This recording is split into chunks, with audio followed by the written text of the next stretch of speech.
성경엔 같은 것을 다르게 말하는 동의어들이 많습니다. 구원과 영생 같은 말입니다. 하나님 나라, 하늘나라 같은 말입니다.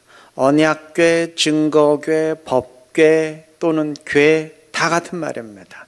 수장절, 초막절 역시 같은 말입니다.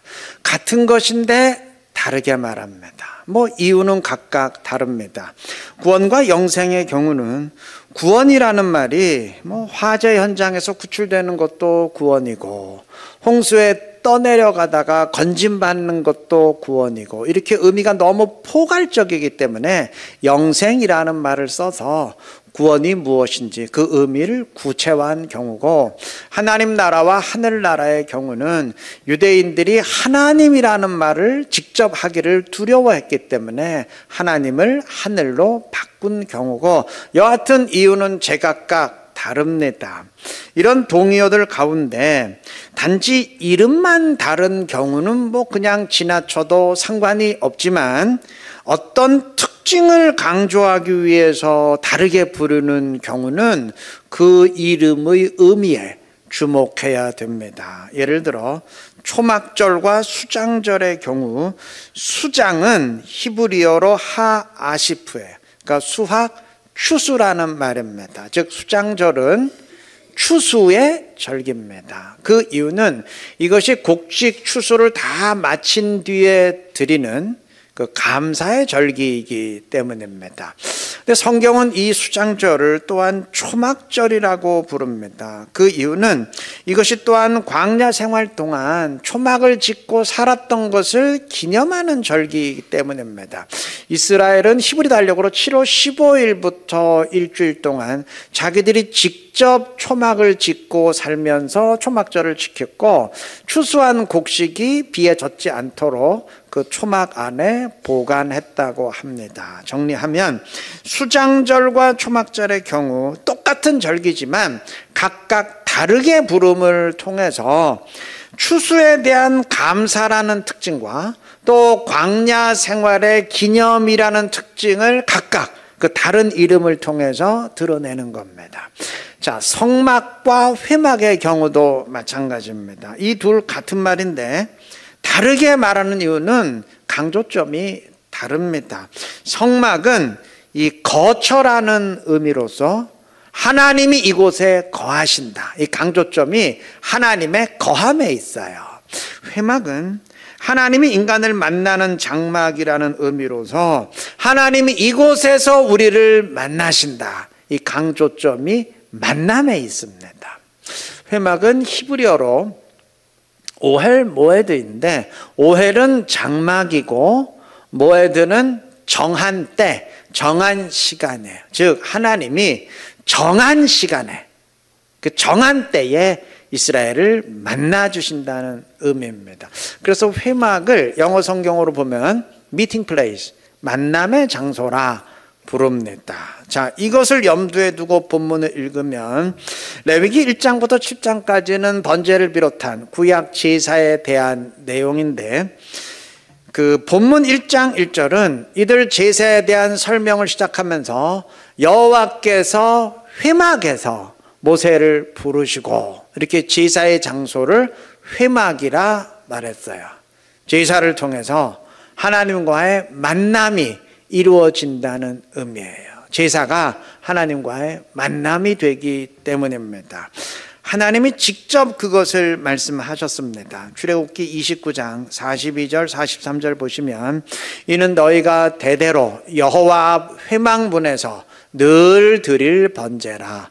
내가 거기서 너희와 만나고 내게 말하리라.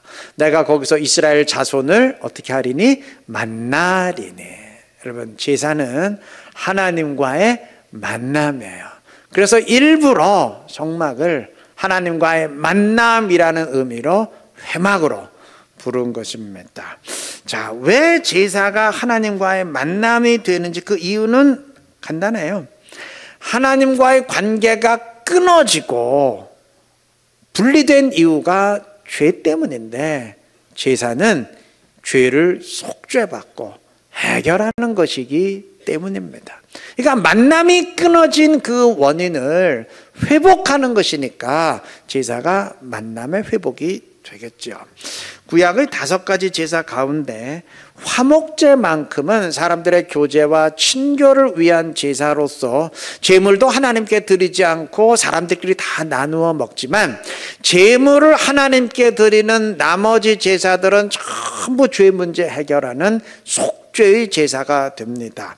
속죄제와 속건제는 죄를 사함받기 위한 전문적 제사이고, 번제는 여러 경우에 드려지는 감사의 제사인데 그러면서도 동시에 속죄의 제사가 됩니다. 그래서 오늘 본문은 번제에 대해 설명하면서 4절 마지막 부분에서 그를 위하여 속죄가 될 것이라, 이 속죄를 선포한 것입니다. 유일하게 곡식을 드리는 소제 역시 비둘기도 드릴 형편이 안 되는 사람들을 위한 속죄의 제사가 됩니다. 레위기 5장 11절은 말합니다. 만일 그의 손이 산비둘기 2마리나 집비둘기 2마리에도 미치지 못하며 그거 드릴 형편도 안 되면 그의 범죄로 말미암아 고운 가루 10분의 1 에바를 예물로 가져다가 속죄 제물로 드리되 이는 속죄제인즉 선포했습니다. 자, 이렇게 하나님께 제물을 드리는 모든 제사는 죄를 사함받는 속죄의 제사가 되고, 그렇기 때문에 죄 때문에 하나님과 단절되고 끊어진 인간은 이러한 죄를 해결받는 속죄의 제사를 통해서 다시 하나님께 나아가고 만남을 회복할 수 있는 겁니다. 자, 하나님과의 만남, 이 만남의 회복, 이거는 인간에게 주어진 가장 큰 복입니다. 여러분, 인간의 가장 큰 불행은 범죄로 인해서 영생을 잃어버린 것이고, 이 영생을 회복하는 것이 구원인데, 여러분, 영생이 뭔가요? 흔히 영원히 사는 거요 라고 얘기하는데 아니요, 그거 틀려요. 왜냐하면 영생을 얻지 못한 사람도 지옥에서 영원히 살기는 마찬가지예요. 그러니까 단순히 영원히 사는 게 영생이 아니죠. 영생을 잃어버렸다는 것은 하나님과의 관계가 끊어지고 단절됨으로써, 버림받음으로써 사단에게 속한 자가 되었다는 의미이고, 영생을 얻는다는 것은 이렇게 끊어졌던 관계가 회복되는 것을 말합니다. 인간은 죄로 인해서 하나님과 관계가 완전히 끊어지고 단절됐어요. 그런데 하나님은 그러한 인간에게 만남의 시간을 마련해 주셨습니다. 죄 때문에 끊어졌는데 죄가 사함받음으로 하나님과의 관계가 회복될 수 있는 방편을 마련해 주셨습니다. 그게 제사입니다. 그러하기에 제사는 영생을 잃어버리고 하나님과 단절된 인간에게 주어지는 회복의 희망입니다. 만남의 회복입니다. 물론 만남의 회복은 주어지는데 좀 아쉬운 게 있어요. 아까 언급했듯이 제사 장소로서의 회막은 오헬 모에드, 정해진 때의 장막에, 그러니까 정해진 때, 정해진 시간에만 하나님을 만나는 곳입니다. 이 제사 시간에만, 제사 절차를 통해서만 하나님을 만날 수 있기 때문입니다. 조금 아쉽죠. 제사를 통해서 만남의 축복은 주어지는데 그때가 한정적이고 제한적이라는 게, 그때만 가능하다는 게 아쉬워요. 네, 여러분, 이 아쉬움이 신약시대에 해결이 되었습니다. 그리스도께서 십자가 제사로 구약의 모든 속죄 제사를 완성하셨기 때문에 이제 우리는 더 이상 번거로운 제사 드리지 아니하고 언제라도 항상 그리스도의 십자가 피를 의지하고 하나님께 나아가고 만날 수 있는 줄로 믿습니다. 하나님과의 관계가 끊어지고 단절된 게 영생을 잃어버린 영원한 죽음인데, 이제 언제라도 항상 하나님을 만날 수 있게 되었으니 영생이 회복된다는 가장 확실한 증거 아니겠습니까? 너에게 영생이 회복된다는 분명한 사인 아니겠어요? 이것이 오늘 이 시대의 복입니다. 이 시대의 복을 인식하시고 그리스도의 피를 의지하고 항상 하나님께 나아가시고 그를 만나시기를 바랍니다. 그래서 하나님과 늘 동행하며 하나님과 함께 신앙의 길을 걸어갈 수 있는 지혜롭고 복된 우리 이루는게 모든 성도님들 되시기를 바랍니다. 성막, 즉 회막 안의 지성소에는 언약궤가 있는데 언약궤, 법궤 다 같은 말이라 그랬죠. 근데 그 언약궤 위에 마치 덮개처럼 늘 놓이는 게 있어요. 속죄소입니다. 이게 속죄소라 그러면 모르는 사람은 뭐 어떤 장소인가 보다, 공간인가 보다 하시는데 장소가 아니고 두 날개를 지닌 천사 모양의 기물입니다. 근데 이 기물을 속죄소라 부르는 이유가 있어요. 오늘 본문 3절 보시면 그 예물이 소의 번제이면 흠없는 수컷으로 회막 문에서 여호와 앞에 기쁘게 받으시도록 드릴지니라 그랬는데 제사 드리는 장소가 어딘가요? 회막 문에서. 그러니까 제사 장소가 회막, 성막 안이 아니고 성막 입구, 그러니까 회막 밖이에요. 밖. 회막은 세 구역으로 나뉘어요. 이 안에서부터 말씀드리면 회막 안에, 그러니까 천막 안에 지성소라는 독립된 공간이 있고 또 지성소 밖에 회막 공간이 있어요. 그리고 회막 밖에 마당인 뜰이 있어요. 근데 제단은 이 회막 밖 마당에 있습니다. 그러니까 제단 자체가 밖에 있기 때문에 뭐 제물을 도축하고 피를 다 뿌리고 이 태워드리는 모든 과정은 다 밖에서 마당에서 일어납니다.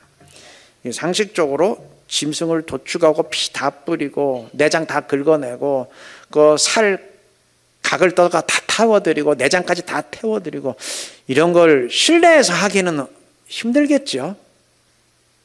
내부가 엉망되지 않겠어요? 완전 쓰레기장 되지 않겠어요? 그래서 밖에서 하는데 그 대신 짐승을 다 태워드린 뒤에 제사장은 손을 씻고 회막 안으로 들어가서 분향단에 분향을 합니다. 그게 제사의 마지막 순서예요. 그것으로 제사는 마무리됩니다. 사정상 짐승 태워드리는 건 밖에서 하는데 그 제사와 회막 안을 연결시키는 거죠. 자, 그런데 평소에는 그렇게 밖에 있는 제단에 피를 뿌리고 태워드리지만 1년에 딱 한 번 이스라엘의 모든 죄를 속죄받는 속죄일의 제사 때는 대제사장이 회막 안에 지성소까지 들어가서 피를 뿌립니다. 평소에는 거기서 제사가 일어나요. 그런데 그렇게 피를 뿌리는 곳이 속죄소입니다. 속죄소 위와 아래 피를 뿌려요. 그래서 이름이 속죄소입니다. 이스라엘의 모든 죄를 속죄받는다는 의미입니다. 자, 아까 속죄와 하나님과의 만남은 같이 간다 그랬죠. 이 속죄소에 대해서 출애굽기 30장 6절 마지막 부분은 말합니다. 그 속죄소는 내가 너와 만날 곳이며 이스라엘의 모든 죄를 사함받는 속죄와 하나님과의 만남은 같이 갑니다. 속죄와 하나님과의 만남은 같이 가는 겁니다. 자, 그런데 문제는 이러한 지성소의 제사가 1년에 딱 하루예요. 회막이라는 말이 의미하듯 정해진 시간에 제한된 만남이에요. 이게 구약 제사 참 아쉬운 점인데 그리스도에 의해서 해결이 되었다고 말씀드렸죠. 근데 또 한 가지 문제가 남아 있어요. 속죄일의 제사는 이게 본인이 드리는 게 아니에요. 대제사장이 대신 드려줍니다. 이 지성소 안에는 대제사장 외에는 누구도 못 들어가요. 제사장들도 못 들어갑니다. 아니 일반 제사는 본인이 직접 드리지 않습니까? 하실 수 있는데 본문 5절과 9절의 증언처럼 제물을 준비하는 모든 일은 제사 드리는 사람 본인이 직접 하지만 정작 피를 뿌리고 제물을 태워서 하나님께 드리는 그 제사의 핵심 부분만큼은 본인이 못해요. 제사장이 대신 해주게 되어 있습니다. 그러니까 제사를 통해서 하나님과의 만남은 이루어지는데 이게 직접 만나는 게 아니고 제사장이라는 중재자를 통해서 만나는 겁니다. 좀 아쉽죠? 아쉽죠? 아니, 직접 만나는 것과 중간에 중재자를 통해서 간접적으로 만나는 거는 이거 좀 차원이 다르잖아요. 직접 만난 것과 간접 만나는 거 어떻게 같겠어요? 이 만남의 질이 다르지 않습니까? 그런데 이 아쉬움도 신약시대에 말끔히 해결이 됐습니다. 신약의 성도들은 그 어떤 중재자 없이 하나님을 직접 1대1로 만날 수 있습니다. 하나님을 성령으로 내 안에 모심으로 하나님이 성령으로 내 안에 들어오시기 때문에 이제는 뭐 하나님을 만나는 정도가 아니고 아예 하나님을 내 안에 모시고 항상 함께 할 수 있습니다. 직접 1대1로 함께 할 수 있습니다.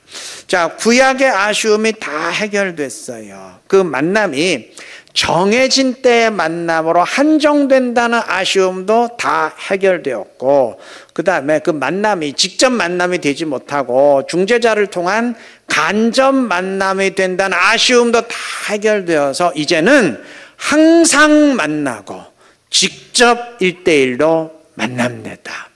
복이죠. 이제 남은 건 딱 하나예요. 지금 우리는 성령을 모심으로 하나님과 직접 함께 할 수 있는데 아직 하나님과 대면하지는 못합니다. 지금 우리가 하나님을 직접 눈으로 보고 대면하는 건 아니잖아요. 그렇죠? 그러니까 구약시대의 만남의 아쉬움이 해결은 되었는데 아직 완전한 만남은 아니라는 말이죠. 그런데 이 마지막 아쉬움도 해결되는 시대가 있습니다.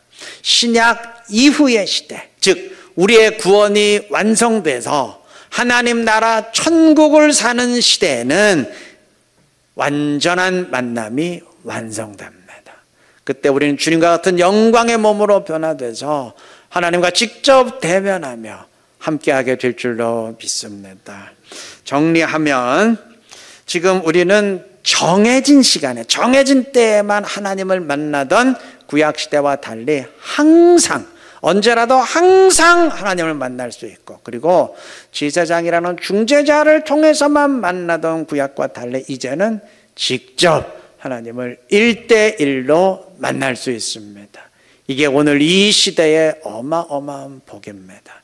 구약 성도들이 꿈도 못 꿨던 복입니다. 여러분, 이 시대의 복을 누려야 되지 않겠습니까? 기껏 하나님이 길을 마련해 주셨는데 그 복 받아야 될 것 아닙니까? 이런 말이 있어요. 유식한 바보가 무식한 바보보다 더 큰 바보다.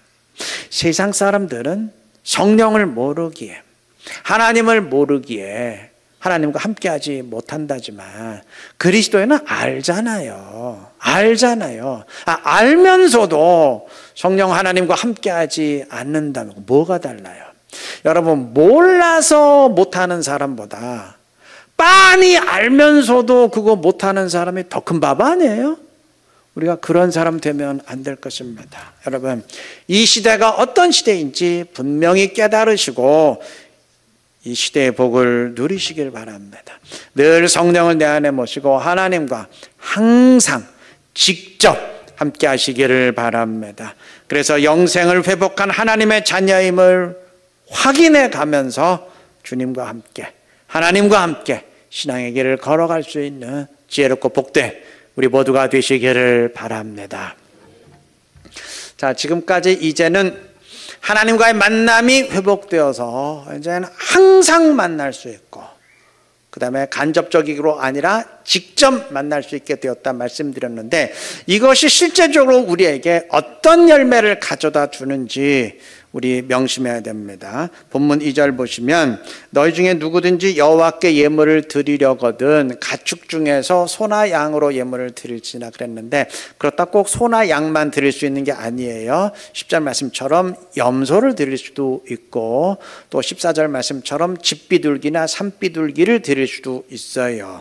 즉 각자의 경제적인 형편에 따라서 소, 양 염소, 집비둘기, 산비둘기, 이게 좀 비싼 것부터 저렴한 순으로 배열을 했는데 경제적 능력에 따라서 이 5가지 중에 하나를 선택해 드리면 됩니다. 자, 그런데 이들 제물을 드릴 때 4절 보시면 그는 번제물의 머리에 안수할지니 그랬어요. 제물에 안수를 합니다.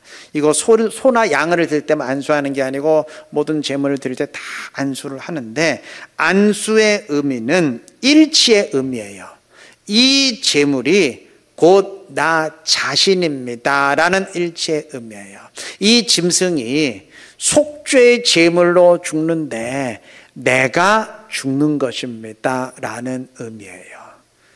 죄 때문에 내가 죽어야 되는데 나를 죽일 수 없으니까 짐승과 나를 일치시켜서 짐승을 대신 죽임으로 상징적으로 내가 죽는 겁니다. 즉 속죄의 의미는 죄인된 내가 죽는 겁니다. 정리하면 하나님과의 만남은 제사를 통해 이루어지는데 그 만남은 죄인된 나를 죽이는 겁니다. 다시 말합니다. 하나님과의 만남은 제사를 통해 이루어지는데 그 만남은 죄인된 나를 죽이는 겁니다. 자, 본문 증언처럼 어떤 제물이건 몸을 다 찢어서 도륙하고 불태워 드리게 돼 있어요. 제물을 찢고 불태운다는 거, 나를 찢고 불태운다는 의미죠. 일치시켰으니까 죄인된 나를 완전히 죽이고 없앤다는 의미입니다. 자, 물론 이것은 상징입니다. 제물을 죽임을 통해서 이게 납니다 하는 상징이에요. 그런데 신약 시대에는 이게 상징이 아니고 이제 실제가 됩니다. 이제는 상징적으로 제물을 죽이는 게 아니고 죄인된 나를 죽입니다. 로마서 12장 1절이 말합니다. 너희 몸을, 제물을 죽이는 게 아니고 너희 몸을 하나님이 기뻐하시는 거룩한 산 제물로 드리라. 이는 너희가 드릴 영적 예배니라. 여러분, 제물은 죽여서 드리는 것인데 우리는 살아서 삶을 살면서도 나를 죽여서 제물로 드려야 됩니다. 나는 날마다 죽노라 하는 고린도전서 15장 31절 바울의 고백이 곧 그러한 의미예요. 나를 죽이는 겁니다. 여러분, 그 어떻게 하면 나를 죽일 수 있을까요? 그럼 어떻게 우리가 죄인된 나를 죽입니까? 뭐 나를 칼로 찌릅니까? 그런 의미는 아니죠. 방법은 하나예요. 성령을 내 안에 모시면 됩니다. 그러면 죄의 본성이 죽습니다. 사단의 지배를 따르던, 죄의 본성은 사단 편이에요. 그 사단의 지배를 받아요. 근데 사단의 지배를 받던 죄의 본성이 죽고, 그래서 죄인된 내가 죽습니다. 그게 죄인된 나를 죽이는 방법이에요. 근데 이걸 달리 말하면 성령이 내 안에 오시면 죄인된 나는 십자가에 못 박혀 죽습니다. 나를 죽인다는 말은 십자가에 못 박아 죽인다는 말이에요. 그러니까 내가 그리스도와 함께 십자가에 못 박혔나니 라는 갈라디아서 2장 20절 말씀이 곧 그러한 의미입니다. 때문에 이 원리는 구약 제사의 원리와 본질적으로는 정확히 같습니다. 여러분, 제사의 원리가 뭐라 그랬어요? 하나님과의 만남이 제사를 통해 이루어지는데 그 만남인 제사는 내가 죽는 것이라 그랬죠?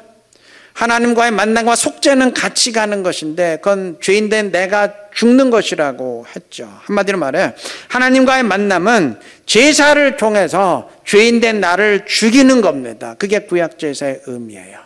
오늘 신약 제사도 마찬가지입니다. 성령이 내 안에 오심으로 하나님과의 만남이 이루어지는데, 이거 뭐 만남 정도가 아니라 하나님과 내가 하나다, 하나님과 함께 살아가게 되는데, 하나님과의 만남은 제사를 통해서 죄인된 나를 죽이는 일입니다. 나를 그리스도의 십자가 제사에 못 박아 죽이기 때문입니다. 즉 구약시대건 신약시대건 하나님과의 만남은 제사를 통해서 죄인된 나를 죽이는 일입니다. 그게 뭐 구약처럼 짐승 제사를 통해서 상징적으로 나를 죽이던, 아니면 신약 때처럼 그리스도의 십자가 제사에 나를 못 박아 죽이던 여하튼 죄인된 나를 죽이는 겁니다. 구약 제사는 정한 때의 만남이기에, 제한된 만남이기에 그때만 나를 죽이게 되지만, 지금은 늘 성령을 통해 하나님과 함께하기 때문에 이거는 정한 때만 죽이는 게 아니고, 만약 항상 함께한다면 항상 죄인된 나를 죽이게 되겠죠. 그렇게 항상 죄인된 나를 죽이니 이제는 죄의 본성대로 살지 아니하고 성령의 뜻대로 살아가지 않겠습니까? 맞아요. 성령으로 죄인된 내가 죽으면 죄인된 내가 만들어내던 죄도 같이 죽습니다. 덩달아 죽습니다. 원인이 죽었으니까 결과도 죽어요. 성령으로 죄의 본성이 죽으면 죄의 본성에 의해 만들어지던 죄도 같이 덩달아 죽습니다. 갈라디아서 5장 24절이 그리스도 예수의 사람들은 육체와 함께 그 정욕과 탐심을 십자가에 못 박아내려 할 때 의미가 곧 이것입니다. 그렇게 성령 안에서 죄인된 나를 십자가에 못 박아 죽임으로 이제는 죄의 본성대로 살지 아니하고 성령의 뜻대로 살아가는 삶, 그것이 곧 우리가 몸으로 드릴 산 제사입니다. 삶으로 드리는 제사입니다. 왜 신앙생활을 제사라고 표현했느냐? 신앙생활 늘 성령과 함께하는 것인데, 하나님과 함께할 때 항상 나는 죽기에, 나를 십자가 제사에 못 박아 죽이기에 그것을 신앙생활을 산 제사라고, 나를 십자가에 못 박아 죽이는 제사라고 표현을 한 것입니다. 이 사실 꼭 기억하시고 언제나 성령 하나님과 함께하면서 우리가 드려야 될 산 제사 드리시기를 바랍니다. 성령 안에서 나를 제물로 늘 십자가에 못 박아 죽임으로써 늘 죄인된 나는 죽고 죄의 본성은 죽고 이제 성령 안에서 행하는 그리스도인 되시기를 바랍니다. 그래서 언제나 하나님과 함께하며 순종함으로써 주의 기쁨이 되는 지혜롭고 복된 우리 모두가 되시기를 그리스도의 이름으로 축원합니다.